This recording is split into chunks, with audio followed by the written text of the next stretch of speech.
ಹಲವು ರಾಜಕೀಯ ಮುಖಂಡರು ಇದಕ್ಕೆ ಸಂಬಂಧಪಟ್ಟಂತೆ ರಿಯಾಕ್ಟ್ ಮಾಡಿದ್ದಾರೆ. ಅವರ ಪ್ರತಿಕ್ರಿಯೆಗಳನ್ನು ನೋಡೋಣ.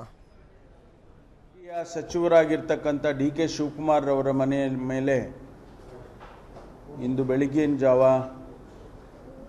ಇನ್ಕಮ್ ಟ್ಯಾಕ್ಸ್ ಡಿಪಾರ್ಟ್ಮೆಂಟ್ನವರು ದಾಳಿ ಮಾಡಿದ್ದಾರೆ ಅಂತ ಹೇಳಿ ಸುದ್ದಿ ಬಂದಿದೆ. ನಾವು ಇಲ್ಲಿಯವರೆಗೂ ಕರ್ನಾಟಕದ ರಾಜಕಾರಣದಲ್ಲಿ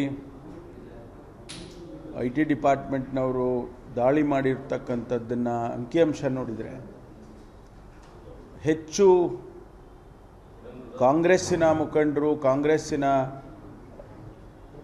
ಸಹಕಾರ ಮಾಡ್ತಕ್ಕಂಥವರು ಅವರ ಮನೆ ಮೇಲೆ ದಾಳಿ ಮಾಡಿರ್ತಕ್ಕಂಥದ್ದೇ ಹೆಚ್ಚು ಕಾಣಿಸ್ತಾ ಇದೆ. ಇದನ್ನು ನಾವು ಸೂಕ್ಷ್ಮವಾಗಿ ನೋಡಿದರೆ ರಾಜಕೀಯ ಪ್ರೇರಿತವಾಗಿ ರಾಜಕೀಯ ಉದ್ದೇಶದಿಂದ ಈ ಕೆಲಸ ಮಾಡಿದ್ದಾರೆ ಅಂಥೇಳಿ ಅನಿಸುತ್ತೆ.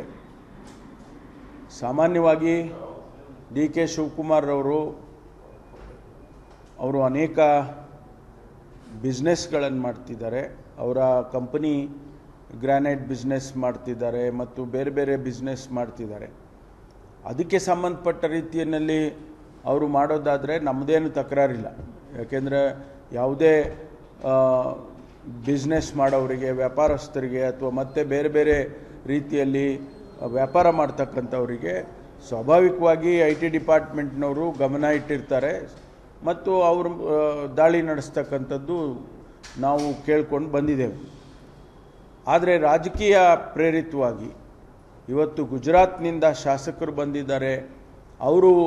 ಅವರನ್ನು ಡಿ.ಕೆ. ಶಿವಕುಮಾರ್ ಅವರು ರಕ್ಷಣೆ ಮಾಡ್ತಿದ್ದಾರೆ, ಅವರಿಗೇನೋ ಹಣ ಕೊಡ್ತಿದ್ದಾರೆ. ಈ ರೀತಿಯೆಲ್ಲ ಹಿನ್ನೆಲೆ ಇಟ್ಕೊಂಡು ಏನು ದಾಳಿ ಮಾಡಿದ್ದಾರೆ, ಇದು ಖಂಡಿತವಾಗಿ ಕೇಂದ್ರ ಸರ್ಕಾರಕ್ಕೆ ಶೋಭೆ ತರೋದಿಲ್ಲ.